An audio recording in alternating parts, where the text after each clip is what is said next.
Tara guys, samahan nyo ako mag-unwrap ng bagong pyesa na ilalagay natin kay Lengchay. Floating rotor disc at bagong brake pad. Ayan, bubuksan na natin. Tinanggal ko na yung bubble wrap, pati yung karton.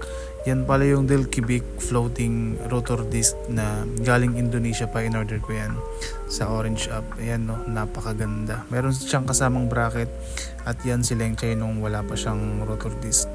Yan yung air breather, hub and mile, tsaka mga bolts. Titanium bolts, tsaka gold bolts.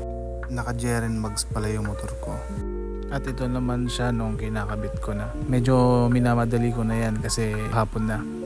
At ilagay na natin yung bago. Yan yung Del Cubic na floating rotor disc na galing pa ng Indonesia. Napakadali lang naman yung ikabit kasi plug and play lang siya. Dito naghihigpit na ako kasi naikabit ko na siya ng maayos and chine-check ko kung meron siyang pre-wheel. And look at that! Sobrang pre-wheel kasi yung rotor disc is floating rotor disc siya. Sobrang satisfied ako sa outcome nung mga nilagay ko. And gusto ko rin pala magpasalamat sa mga taong umorder sa showcase ko dito sa TikTok. Halos kasi lahat ng inilagay ko sa motor ko is galing doon.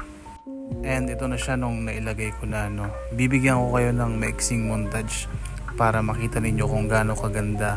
And 3, 2, 1...